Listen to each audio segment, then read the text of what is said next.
What is going on, everybody? It's Jay Coffee Talk. Thanks for tuning in.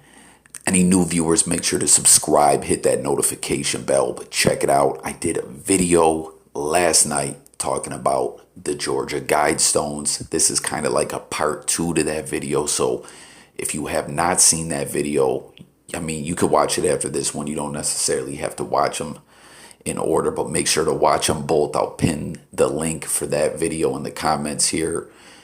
But anyways, the Georgia Guidestones is a very creepy monument that stands in this country, in Georgia, and it's just a very creepy place. But in the video, I basically was saying how when I came to find out about the Georgia Guidestones, I found out about some other things that were going on in the world, and it all just kind of creeped me out, like evil was taking over. Okay, so as I stated, I found out about the Guidestones back in 2014.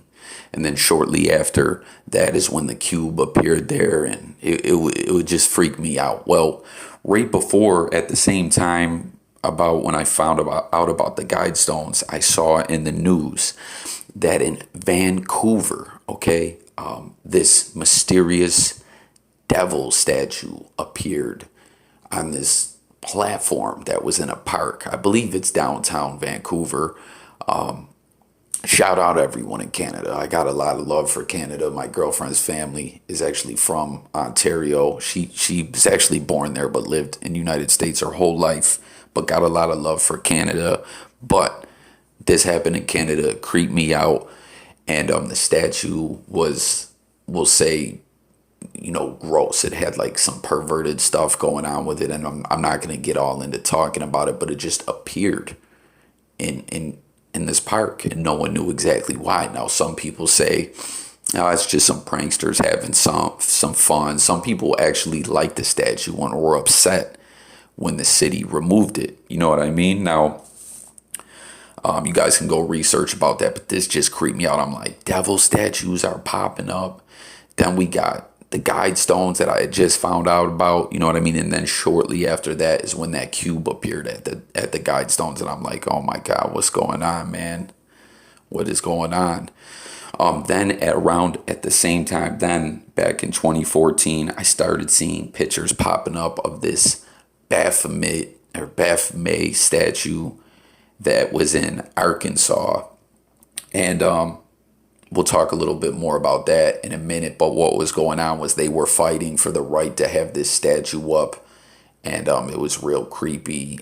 They claim it's not evil, that the church lied about them, and being satanic isn't bad and all that. Miss me with that, okay? I'm not with none of that. I think it's evil. I want nothing to do with it. You know what I mean? But we'll talk a little bit more about this statue in Arkansas in a little bit. Moving ahead, a year after the devil statue popped up in Vancouver, another devil statue popped up in Vancouver. It's been almost a year now since a rather eye-catching red devil statue. Yes. Do you remember this? Yes. It appeared in Vancouver, and now a similar one has sprung up and been quickly removed. Yes, this pregnant white devil statue was spotted in East Vancouver yesterday on top of a building at Main and Kingsway. It was taken down rather quickly, but not before these photos were taken. Last September, this red Satan popped up on Clark Drive. No one seemed to know where it came from, and city crews removed that one within hours, too. Yes, they did. This one was, the first one was just on a platform in a park. And I just wanted to add to that, where that first devil statue popped up, it used to be a Christopher Columbus statue that was pulled down. Okay, just want to throw out there, I've said it in other videos, my family has a Native American background, so we, a lot of people feel Christopher Columbus don't deserve the props he gets. I don't know, you can get in the comments about that, but it was just crazy that the city took Columbus out, and then someone put the devil in. But anyways, a year after that first one, the second one pops up, and it is a white female devil statue that pops up on top of a building. So this one was like, whoa, Okay, the first one was just on a platform. The second one was on a building. It looks pretty high up there. Now, as you can see, you'll see a picture where it was standing from ground view. So it's kind of up there, you know, where after it was taken down.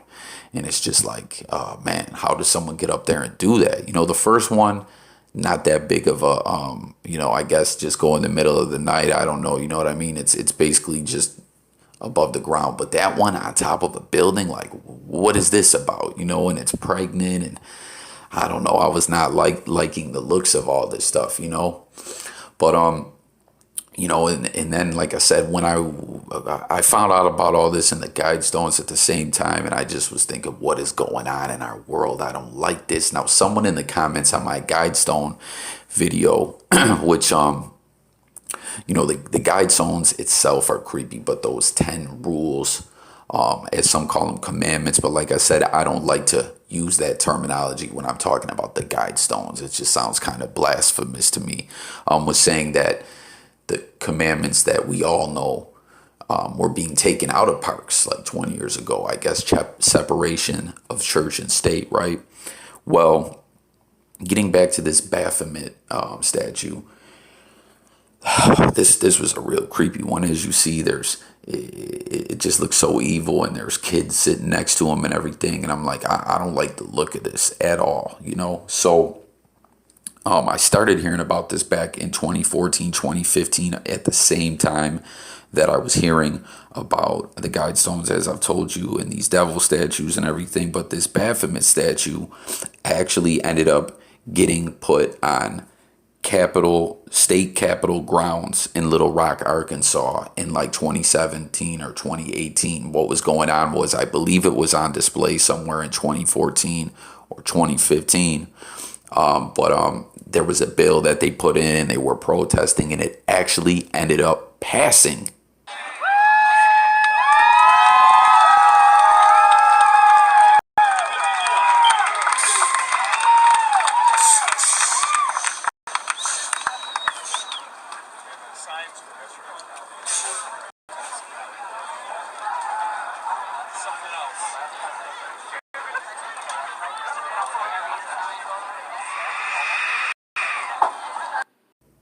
And it's there on Capitol grounds, and that's just kind of crazy to me, because with the separation of church and state, like, if you know, Christians and stuff like that can't have their stuff up, you know, like, there's got to be that separation with the government, and that, why can these satanic stuff be up? You know what I mean? And it's just real creepy. You know, you see the video, all the people are talking about hail Satan, and they're so happy that this is up, and you know, they're saying it's not blasphemous or evil. We just all got it wrong. But I'll tell you, I'm rather close-minded to that theory. Okay, I'm not rocking with that. Now, a senator actually signed this bill and helped them get this done. Like I said, they started in like 2014 or 15. The bill officially, you know, went out in like 15, and it got passed somewhere in 17 or 18. And that's when you see this thing up. Now, listen to what this senator said. This is Senator Jason Rappert. He said, though our state is being visited today by outsiders who clearly choose to travel around the nation uplifting the profane and proclaiming extremely unorthodox views, rest assured that though we respect their right to free speech, they must also respect our right to disagree with them and repudiate their false claims. The Act's closing sentence reads, the placement of the monument under this section shall not be construed to mean that the state of Arkansas favors any particular religious or denomination over others. And I don't know, it's just crazy, that senator, how much did he get paid to really push that bill, huh? But yeah, I just didn't like this, all these evil things being put on display in America and Canada, and you know, it's just what it's just what it is, and we should just like it or whatever. Now, my son, you guys may hear me refer to my son a lot in my videos, my older son who's overseas serving in the military. You know, we actually went and saw the Guidestones when we were going to see him graduate, when he, you know, had just joined the military. That's how we were driving through Georgia and went and saw it. I remember back in like 2015, 2016, we were talking about all of this going on, right? And his girlfriend said, well, the satanic people should be allowed to put stuff up, and they should be allowed to have after school programs for kids to go visit and stuff like that and everything. And I was just like, nah, man, I don't like that. I'm not with it. But that's kind of the newer generation views on things. You know what I'm saying? Like, everyone, you have to be open-minded to everything. And when I say this and you're hearing this video, I'm not a closed-minded person at all. I don't judge people. I let people do them. I do me. But there's certain things that I just say, no, that's not right. But in this new generation, you're not allowed to say that about anything. Okay? You know what I mean? Even if it's some totally asinine thing, you're closed-minded and you're a jerk because you don't like that. You know what I mean? And it's like, I don't like that logic. Something's bad, it's bad. People may disagree on things, but I don't know. We got to have rules in place. Things are going to be all chaotic, but the world's changing. I don't know. We're living through some things we never saw before. So I just wanted to share this all with you guys. Like I said, this is like part 2 to the Guidestones video. Go check that video out if you haven't seen it. Let's discuss this in the comments for any new viewers. That's what we do on this channel, J Coffee Talk. We talk it up in the comments about all different topics. There's something for everyone on this channel. We cover everything from music to the news to sports to everything. So make sure to subscribe, hit the notification bell. Let's talk about it. I'll see you guys on the next video. Peace.